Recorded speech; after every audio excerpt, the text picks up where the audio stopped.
Hi, ഞാൻ ഐഷ ഷംസ്. ഐഷാസ് ഫ്ലവേഴ്സിലേക്ക് എല്ലാവർക്കും സ്വാഗതം.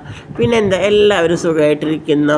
പിന്നെ ഞാൻ ഇന്ന് ഉണ്ടാക്കാൻ പോകുന്നത് ഒരു 15 മിനിറ്റിൻ്റെ ലഞ്ചാണ്. ആകെ 15 മിനിറ്റ് മതി. രാവിലെ ഞാൻ വെറുതെ ഇരുന്ന സമയത്ത് ഞാൻ വേഗം അരിഞ്ഞ് വെച്ചിട്ടുണ്ടായിരുന്നു. അപ്പോൾ ഇന്ന് ലഞ്ചിന് ഞാൻ ഉണ്ടാക്കാൻ വിചാരിച്ചു പച്ചമാങ്ങയുടെ പച്ചടിയും വലിയ മത്തി കെട്ടിയിട്ടുണ്ട്, നെയ് മത്തി. അപ്പോൾ അത് പറ്റിച്ചും വെക്കാമെന്ന് വിചാരിച്ചു. പിന്നെ ഒരു പൊട്ടറ്റോയും ക്യാരറ്റും കൂടി മിക്സ് ചെയ്തിട്ട് മെഴുക്ക് പുരട്ടി ഉണ്ടാക്കാൻ വിചാരിച്ചു. നമ്മൾ കിച്ചണിൽ ഇറങ്ങുമ്പോൾ ആകെ ഒരു അരിഞ്ഞ് വെച്ച ഒരു 20 മിനിറ്റ് കൊണ്ട് നമുക്ക് ലഞ്ച് ഉണ്ടാക്കാൻ പറ്റും. ലഞ്ച് ഉണ്ടാക്കുക പറഞ്ഞാൽ വലിയ മലമറിക്കുന്നൊരു സംഭവം എന്നല്ല കിച്ചണിനെ നമ്മൾ ഇഷ്ടപ്പെട്ട് കഴിഞ്ഞാൽ ഫുഡ് ഉണ്ടാക്കുന്നത് നമുക്ക് ഇഷ്ടമുള്ളതാണെങ്കിൽ നമുക്ക് എത്ര ഫുഡ് ഉണ്ടാക്കണത് പെട്ടെന്ന് നമുക്ക് ഉണ്ടാക്കാൻ പറ്റും. അത് നമ്മളുടെ നല്ല മനസ്സോടും നല്ല മുഖത്തോടും കൂടി കിച്ചണിൽ ഇറങ്ങിക്കഴിഞ്ഞാൽ ഇതാന്ന് പറയുമ്പോഴത്തേക്ക് നല്ല ഫുഡാവും ചെയ്യും. അതുപോലെ തന്നെ നമ്മുടെ വീട്ടിലുള്ളവർക്കൊരു മനസ്സമാധാനവും ഉണ്ടാകും. അപ്പോൾ ഇന്ന് നമുക്ക് കിച്ചണിലേക്ക് പോവല്ലേ. അപ്പോൾ എൻ്റെ ചാനൽ ആദ്യമായിട്ട് കാണുന്നവരൊന്ന് സബ്സ്ക്രൈബ് ചെയ്യണം, ലൈക്ക് ചെയ്യണം, ഷെയർ ചെയ്യണം, ആ ബെല്ലൈക്കൺ ഒന്ന് അമർത്തണേ. എന്നിട്ട് എൻ്റെ പുതിയ പുതിയ വീഡിയോ വരുമ്പോൾ നിങ്ങൾക്ക് കാണാൻ പറ്റുന്നതാണ്. പിന്നെ ഇതിൻ്റെ ഫീഡ്ബാക്ക് നിങ്ങളെ അറിയിക്കണം. എന്തായാലും നിങ്ങൾ ഇതുപോലൊരു ലഞ്ച് ഉണ്ടാക്കും, എന്നിട്ട് സമയം കറക്റ്റ് വയ്ക്കും. എനിക്ക് 20 മിനിറ്റ് ഉണ്ടായി, അതുപോലെ നിങ്ങൾക്കും ആകും 20 മിനിറ്റ് കൊണ്ട് ലഞ്ച്. അപ്പോൾ നമുക്ക് കിച്ചണിലേക്ക് പോവാം, എന്നിട്ട് അടിപൊളി ലഞ്ച് ഉണ്ടാക്കാം. ഇപ്പോൾ സ്കൂള് പൂട്ടിയത് കൊണ്ട് നിങ്ങളുടെ അമ്മമാർക്ക് എപ്പം നോക്കിയാലും കിച്ചണിലായിരിക്കില്ല മക്കൾക്ക് ഓരോ വിഭവങ്ങൾ ഉണ്ടാക്കി കൊടുക്കേണ്ടത്. അപ്പോൾ അത് നല്ല പോഷകമായിട്ടുള്ള വിഭവങ്ങൾ ഉണ്ടാക്കി കൊടുക്കുക, നമ്മൾ പുറത്തുനിന്ന് വാങ്ങിക്കൊടുക്കാതെ. അപ്പം നമുക്കിന്ന് ആദ്യം മത്തി കറി വയ്ക്കാം, മത്തി വറ്റിച്ച് വെക്കാം കേട്ടോ. അപ്പം ഞാൻ ചട്ടി അടുപ്പിലൊഴിച്ച് വെളിച്ചെണ്ണ ഒഴിച്ച് കടുകിട്ട് ഉലുവയിട്ട് ഇത് രണ്ടും ഇട്ട് പൊട്ടിയതിന് ശേഷം നമ്മൾ അരിഞ്ഞ് വെച്ചിരിക്കുന്ന ചെറിയുള്ളി, ഇഞ്ചി, വെളുത്തുള്ളി, പച്ചമുളക് വറ്റിച്ച് വെക്കുന്ന സമയത്ത് നമ്മൾ ചെറിയുള്ളി ചതയ്ക്കണം കേട്ടോ. അപ്പം ഞാനൊരു 12 ചെറിയുള്ളി എടുത്തിട്ടുണ്ട്. ആ 12 ചെറിയുള്ളി ചതച്ചിട്ടുണ്ട്. ഓരോ മീനുകൾ വെക്കുമ്പോൾ, ഓരോ ടേസ്റ്റിൽ വെക്കുമ്പോൾ ഓരോ ടൈപ്പിലായിരിക്കും നമ്മൾ ഉള്ളികളൊക്കെ എടുക്കുന്നത് കേട്ടോ. അപ്പോൾ ഇതിലേക്ക് ഒരിക്കലും സവാള എടുക്കരുത്. വറ്റിച്ചെടുക്കുമ്പോൾ സവാള എടുത്താൽ ആ കറിക്കൊരു മധുരിപ്പ് ഉണ്ടാവും കേട്ടോ. എന്നിട്ട് ഇഞ്ചിയും വെളുത്തുള്ളിയും പച്ചമുളകും ഒക്കെ ഞാൻ ഇതിനകത്തേക്ക് ഇട്ട് നന്നായിട്ട് വഴറ്റിയിട്ട് നല്ലോണം വഴറ്റിയെടുക്കണേ. ഇല്ലെങ്കിൽ ആ ഉള്ളിയുടെ ഒരു കശകശപ്പ് ഉണ്ടാവും കേട്ടോ. എന്നിട്ട് ഞാൻ 1.5 തക്കാളിയാണ് എടുത്തിരിക്കുന്നത്. അപ്പോൾ എനിക്കൊരു 10-12 മത്തി ഉണ്ടായിരുന്നു, വലിയ മത്തിയായിരുന്നു. മത്തി വരിഞ്ഞു കൊടുക്കണം നിങ്ങൾ കേട്ടോ. പിന്നെ കുടംപുളി ഇട്ടിട്ടാണ് ഞാൻ വെക്കുന്നത്. കുടംപുളി ഞാൻ ചുടുവെള്ളത്തിനകത്ത് ഒരു 3 കുടംപുളി ഇട്ടിട്ട് ചുടുവെള്ളത്തിനകത്ത് ഞാൻ നേരത്തെ കുതിർത്തി വെച്ചിട്ടുണ്ടായിരുന്നു, പുളി ഇറങ്ങി വരാൻ വേണ്ടിയിട്ട്. എന്നിട്ട് നന്നാക്കി ഇതാക്കിയതിന് ശേഷം ഇതിനകത്തേക്ക് കരിവേപ്പില ഇടുക, തക്കാളി ഇടുക. എന്നിട്ട് നന്നായിട്ട് തക്കാളി പേസ്റ്റ് ആവട്ടെ അതിനകത്തിട്ടിട്ട് നമ്മൾ അടുപ്പ് കത്തിക്കുമ്പോൾ വലിയ ഫ്ലെയിം കൊടുക്കരുത്, ഒരു മീഡിയം ഫ്ലെയിമിൽ കൊടുക്കുക. അത് വളരെ സ്ലോ ആവരുത്. ഓരോ കുക്കിങ്ങിന് ഓരോ ടൈപ്പാണ് നമ്മൾ ഫ്ലെയിം കൊടുക്കേണ്ടത്. അപ്പം മീഡിയം ഫ്ലെയിമിൽ കൊടുത്തിട്ട് ഇത് നന്നായിട്ട് അലിയിച്ചെടുക്കണം. കണ്ട പെട്ടെന്നാകും കേട്ടോ. നമ്മൾ ഉള്ളിയിലേക്ക് ഉപ്പിട്ടത് കൊണ്ട് തക്കാളി പെട്ടെന്ന്. എന്നിട്ട് അതിന് ശേഷം ഞാൻ അതിനകത്തേക്ക് ഈ മുളക് പൊടിയിനകത്ത് പിരിയൻ മുളകും സാധാരണ എരിവുള്ള മുളകും കൂടി ഞാൻ പൊടിച്ചിട്ട് രണ്ടും കൂടി മിക്സ് ചെയ്ത് അതിനകത്തേക്ക് ഇട്ടതുണ്ട്. അപ്പോൾ അതുകൊണ്ട് ഞാൻ 2.5 ടേബിൾ സ്പൂൺ ഇട്ടിരിക്കുന്നത്. അതുപോലെ തന്നെ 1 ടീസ്പൂണ് മഞ്ഞൾപ്പൊടി ഇട്ടിട്ടുണ്ട് കേട്ടോ. നന്നായിട്ട് ഇളക്കി കൊടുക്കണേ. വേണ്ടാത്തൊന്നും ഇത് ചേർക്കേണ്ട. പറ്റിച്ച് വയ്ക്കുമ്പോൾ ജീരകത്തിൻ്റെ ഒന്നും ആവശ്യമില്ല കേട്ടോ. അപ്പോൾ ഇങ്ങനെ മാത്രം. എന്നിട്ട് ഇങ്ങനെ നല്ലോണം അതിൻ്റെ ആ കുത്ത് മാറുന്നത് വരെയും നമ്മളിങ്ങനെ വഴറ്റി കൊടുത്തുകൊണ്ടേയിരിക്കണം കേട്ടോ. എന്നിട്ട് ആ കുത്ത് മാറിയതിന് ശേഷം നമുക്ക് ആ മണം മനസ്സിലാകുമല്ലോ. പിന്നീട് നമ്മൾ എന്ത് ചെയ്യുക, കുടംപുളി വെള്ളത്തിലിട്ട് വെച്ചത് ഇതിനകത്തേക്ക് ആഡ് ചെയ്തിട്ട് നന്നായിട്ടൊന്ന് ഇങ്ങനെ ഇളക്കി കൊടുത്ത് ആ മസാലയിലൊക്കെ ആ കുടംപുളി ഒന്ന് ഇങ്ങനെ പിടിച്ച് വരണം കേട്ടോ.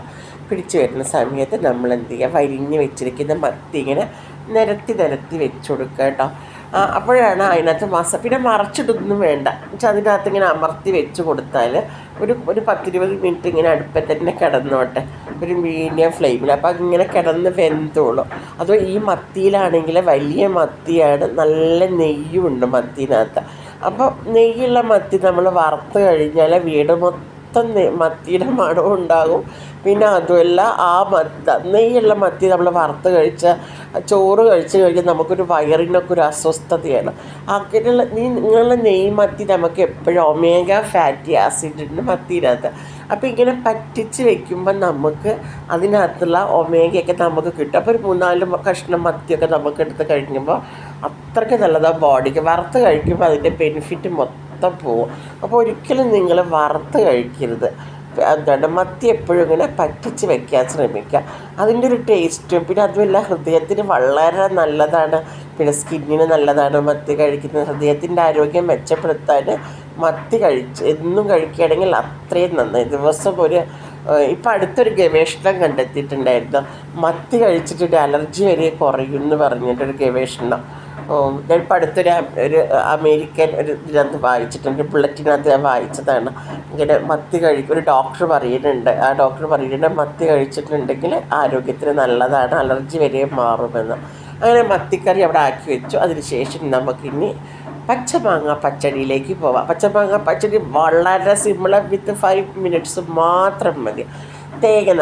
ഞാൻ തേങ്ങ ചിരണ്ടാൻ മടിയായിട്ട് തേങ്ങ ഇങ്ങനെ നിന്ന് ചിരണ്ടേന്ന് വിചാരിച്ചിട്ടുണ്ട്. അപ്പോൾ ഞാൻ ഇതാക്കി കൊടുത്ത് തേങ്ങ അതിനകത്തേക്ക് ഇട്ട് അതിനകത്ത് കാന്താരിമുളക് ഇട്ട് 2 പച്ചമുളകും ഇട്ട് ഒരു ചെറിയൊരു കഷ്ണം ഇഞ്ചി ഇട്ട് ഞാൻ നന്നായിട്ട് ആദ്യം ഒന്ന് ക്രഷ് ചെയ്തെടുക്കട്ടെ.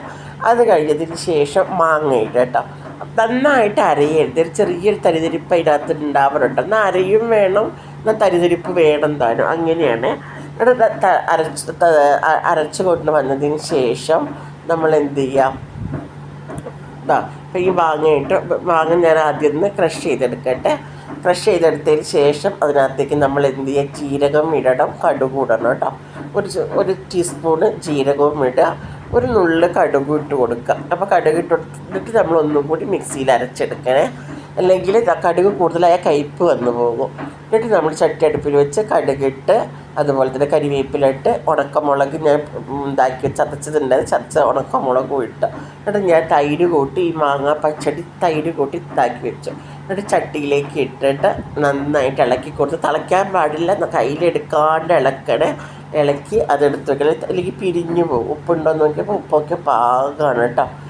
അതിനുശേഷം ഞാൻ പെട്ടെന്ന് ഒരു ഉരുളക്കിഴങ്ങും ക്യാരറ്റും കൂടി മിക്സ് ചെയ്തെങ്ങാണ്ടൊരു മെഴുക്ക് വരട്ടിയിട്ടാക്കാൻ വെച്ചു. കടുകിട്ടു, അതിനുശേഷം വത്തൽമുളക് ഇട്ടു, കരിവേപ്പിലിട്ടു, ഇഞ്ചി വെളുത്തുള്ളി ചതച്ചതിട്ട് സവോള ഒന്ന് വഴറ്റിയതിന് ശേഷം മാത്രമാണ് സവോള ഇടുക.